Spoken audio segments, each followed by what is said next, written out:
Okay, welcome to a class today on health and medicine. So let's deal with three verbs firstly, which are perhaps, they're all quite similar, but I want to show you that they're different. So if you treat somebody, that means that you give them medicine with the aim of helping them. Yeah, so doctors and nurses treat the patients. They give them medical treatment, yeah, and treatment is the noun from the verb to treat somebody. So this is the one that you normally need, yeah, you normally use this one. You don't often hear, or not so often, this one, cure somebody. And that's because when somebody is cured, they are completely and utterly healthy, yeah, and if somebody cures you of cancer, that means they completely get rid of your cancer. And so cure is total success, and you'll often hear it not used as a verb but used as a noun. You'll often hear something like this: they haven't found a cure for cancer, or something like that, because they don't have a way of treating cancer which is 100% successful.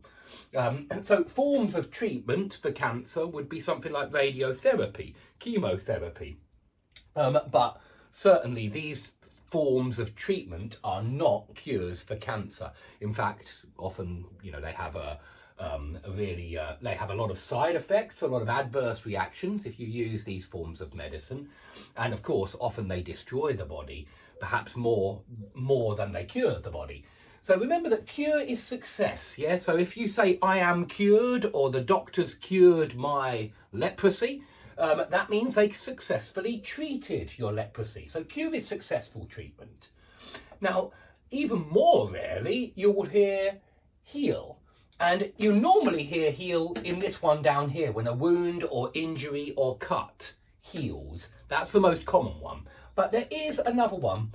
When somebody heals somebody, it's usually a priest or a religious man or a witch doctor or a spiritualist. They maybe put their hands above you and they heal you by using some kind of spiritual energy or something like that. That's what we use heal for. You would certainly use heal if you were talking about the Bible and you were talking about Jesus. You would certainly say Jesus healed the sick, and not Jesus treated the sick or cured the sick, because that makes him sound like a doctor. Heal the sick makes him sound like a religious person, a spiritual person, someone who uses his spiritual powers to make somebody feel better.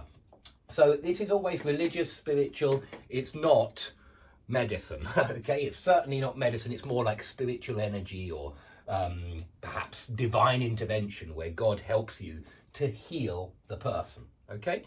But a second meaning of heal is when you get a cut and the wound heals, the cut heals, the injury heals, and it means that the injury dries up, it seals up, it closes and it dries.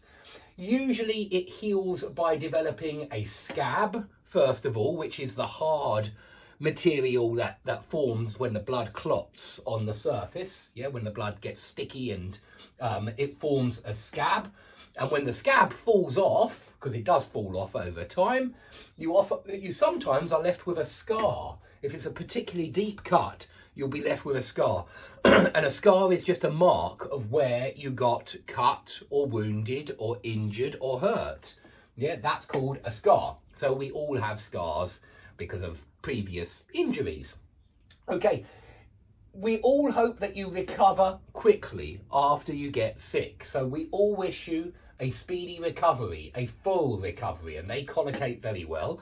And recovery is just slightly more formal for get better, because we do often say get well soon, yeah, and that's from get better, get well soon, yeah, meaning I hope you feel better soon. Because remember, we use well and poorly for healthy and sick. If you say are you feeling well, it means are you feeling healthy, and if you say I'm feeling poorly, it means you're feeling sick, yeah.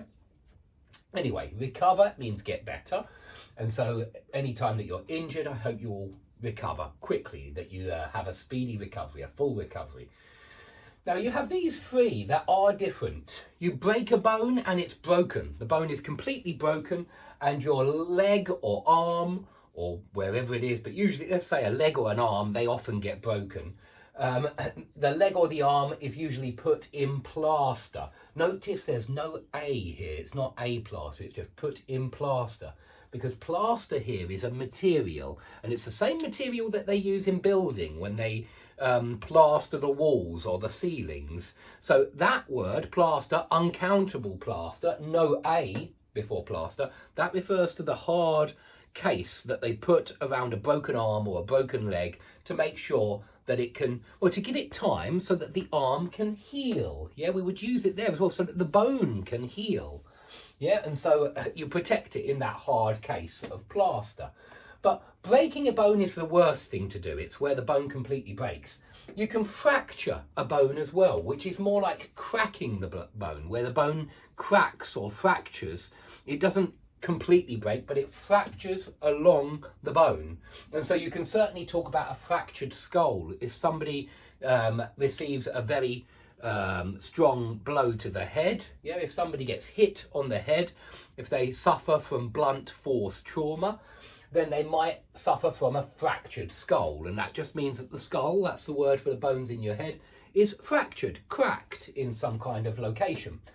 Dislocated bones are just bones that have been moved out of their position, hence the word dislocate. Yeah, they found themselves in a new location. And so normally you dislocate your shoulder or something like that, and I believe it's very painful. I've never done it before, but the bone isn't broken here, it's just pushed into a different position. There we say dislocate a bone. Okay, so we also have a difference between a plaster, I've just mentioned it actually, a plaster, countable plaster, is that small thing you put on a small cut when you have a, not a very serious cut, but you don't want to bleed everywhere, and so you put a plaster on that small cut. If you break a bone, then your leg or arm is put in plaster. And if you decorate your house, you hire a plasterer, sometimes anyway, that's what I did. You hire a plasterer and he plasters the walls and plasters the ceiling. And so plaster, uncountable, is a building material, or it's the same material that they use for broken arms and broken legs. Now, keep those two separate from bandage. Bandage is where you might have a bandage wrapped around your head, and it's because you have a deeper cut somewhere in your head. Your head is bleeding, and so somebody wraps a bandage around your head to stop the bleeding and to keep the cut held together. Okay, so bandage is everybody has bandage in the first aid kit in their house, and remember that's what we call that little box that everybody has, which is full of plasters. There's lots of plasters in there usually, bandages, aspirin, paracetamol, iodine sometimes. Yeah, that will all be in the first aid kit. And bandage is a very useful word for health, so don't forget it. Okay, if somebody is bruised and battered, yeah, remember that a bruise is that dark blue or red mark on the skin when somebody